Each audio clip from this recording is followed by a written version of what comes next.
Good morning. My name is Cheryl Woodard, and I am one of the meditation teachers here at EBS. Good morning, I'm Cheryl Woodard. I'm one of the meditation teachers here at EBS, and I am coming to you today from our bookstore because people are out there in our main meditation hall sitting together, which we do every Saturday and Sunday morning from 9 to 9:30, and every day from 11:30 to 12.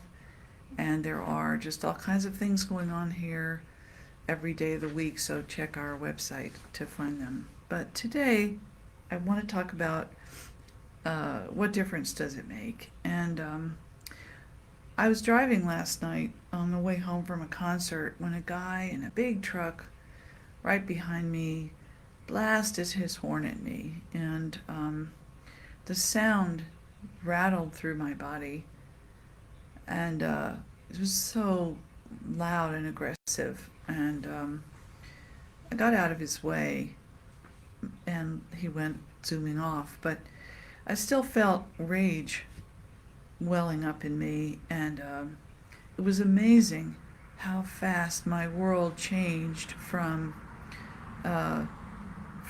peace to war in just an instant. And, I'm a long-time meditator, so what I didn't do was honk back at him or roll down my window to yell at him or make a rude gesture at him or anything like that. Instead, I kind of noticed the crazed feelings flooding through my nervous system.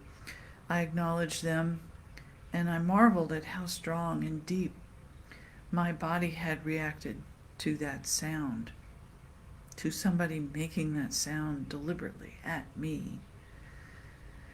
And then I took a few deep breaths, and I imagined blowing out peacefulness towards the driver and towards everyone in the vicinity who had also heard this sound, and towards everyone, eventually towards everyone who's trying to navigate through life right now and feeling whatever frustrations or whatever they're feeling.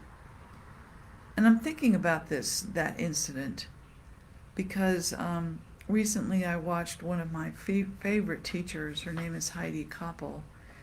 She was giving a talk on Zoom where she addressed the question people have asked her a lot these days, which is, what difference does my meditation practice make? How does it help the world if I'm a diligent, conscientious meditator? And she answered by talking about interconnectedness, the butterfly effect, and that the complexity of our relationship to the world is such that we will never know exactly how our own presence is contributing, what influence we might be having. But there is no doubt that we are influencing the world all the time and in countless measures. And so, in that case, she said, our own heart is the only thing we can know for sure.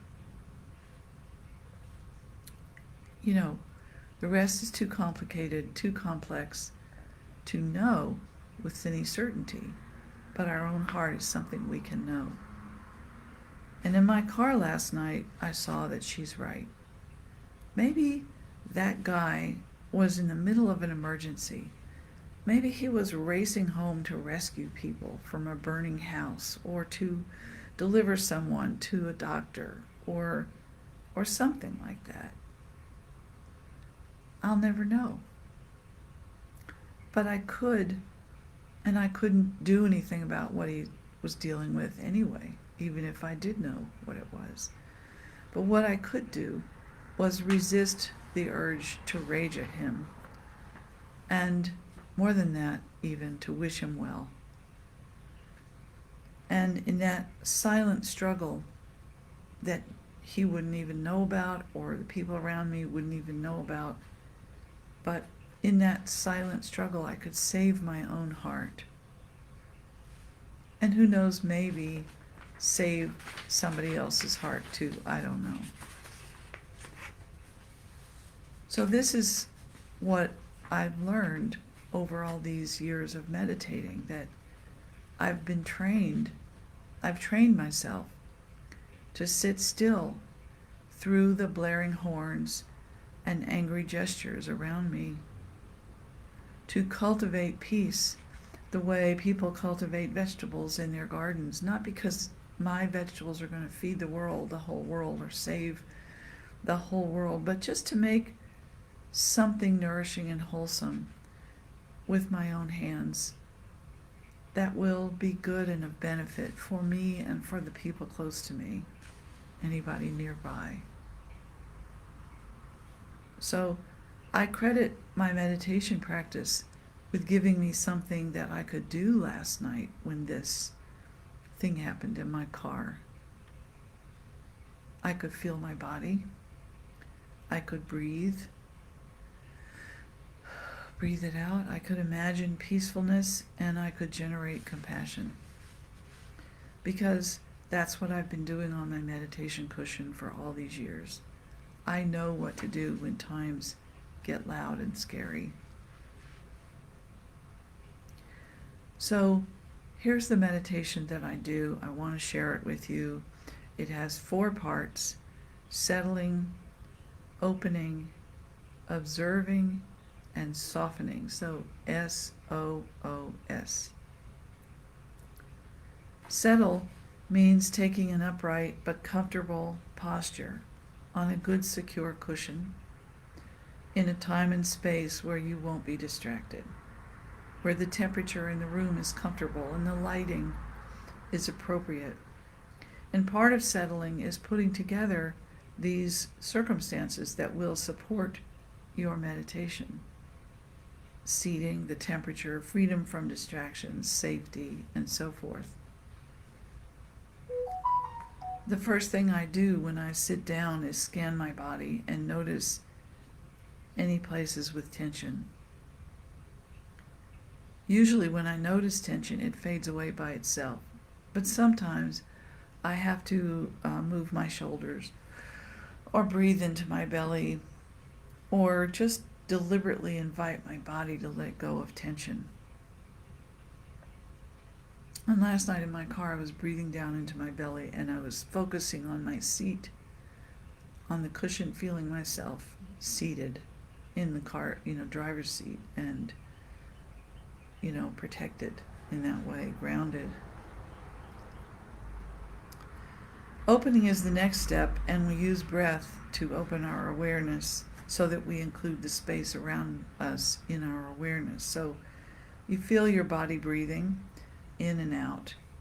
You picture each breath bringing nourishment into your cells, to every cell in your body, and each out breath taking away staleness. So you're breathing in freshness and you're breathing out staleness, and you feel yourself connected to space. That's the opening part. And observing comes next. When you feel settled and open, notice the activity of your mind. People say this noticing stage, this observing, is different from what we usually do. It's not analysis like you might do in therapy, or when you're writing something for school, or some kind of scientific research. It's less focused than that, this noticing. It's maybe like noticing the wind in the trees, or the heat on a summer day. You could let the hot, windy weather remind you of climate change, or wonder if a storm is coming.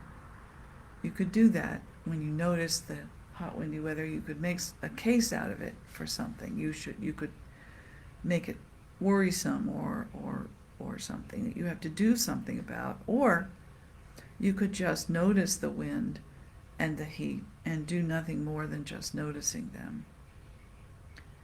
And that's what we're talking about here with the activity of your mind. It's just not taking it personally, not feeling obliged to do anything or to change anything or fix anything. Just be there. Be there with those circumstances. Whatever that activity might be, just be there with it and see it. And this observing stage is very interesting because you are noticing the movement of your mind. Some people reject this part. They want their mind to slow down.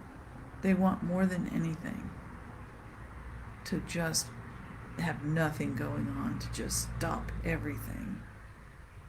Silence, emptiness. And so the movement and the activity is very irritating. They want to change it, get rid of it. And you can try that. I invite you to try that. See the activity of your mind and say, I'm going to get rid of that, stop it. And I predict with certainty that trying to change your mind's activity will only make it more energetic. You're only going to feed it energy and it's going to get worse.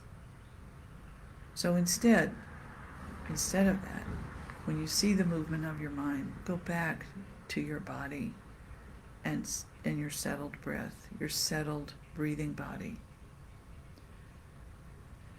If you focus your attention on the body and the breathing, the mind will also settle on its own. Because it is truly connected anyway. You are a connected, like Heidi said, we're an interconnected universe, and so are you. And your body and your breathing are connected to your mind.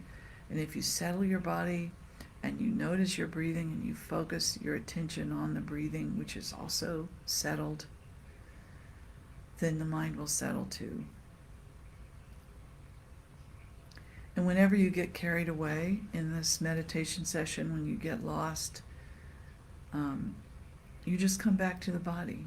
Start over. Feel your seat. Feel your shoulders rising up from your seat. Feel your back and your shoulders. Feel the front of you that is soft, and the face, your face, which is soft, and feel the breathing coming and going from your body. Being present with your mind. So in this observing stage, you may have to cycle back through the other two, the settling and opening parts. But that's okay. You just keep. The only goal is to be present with yourself, whatever's happening. And when your time is up, before you stop, take a moment to engage your heart, to think about everyone you know who is also trying to find peace and wholesomeness in a hot, windy world. And wish the best for them. Wish the best for yourself and the best for all of them. And because really, we all deserve peace and love. We all need it, and it's good, and we can do it for each other. So that's my thought for today. Let's trust our quiet cultivation, that somehow our quiet cultivation of a peaceful, wholesome heart will help the world. And that guy in his truck is having a better day today, somehow, because I did not go to war with him. Come over to EBS when you can. There's a lot of good stuff going on here and a lot of good people here who are all trying to be good, wholesome, healthy influences in the world. You can subscribe to our newsletter and look at our website, and there's a movie night coming up in June, and a dance and a potluck, and all of our groups are meeting and things are happening, and just plug in and see what you can do. and see what works for you. And in the meantime, I wish you all the best, everything. Peace, love, happiness, and a good, wholesome world.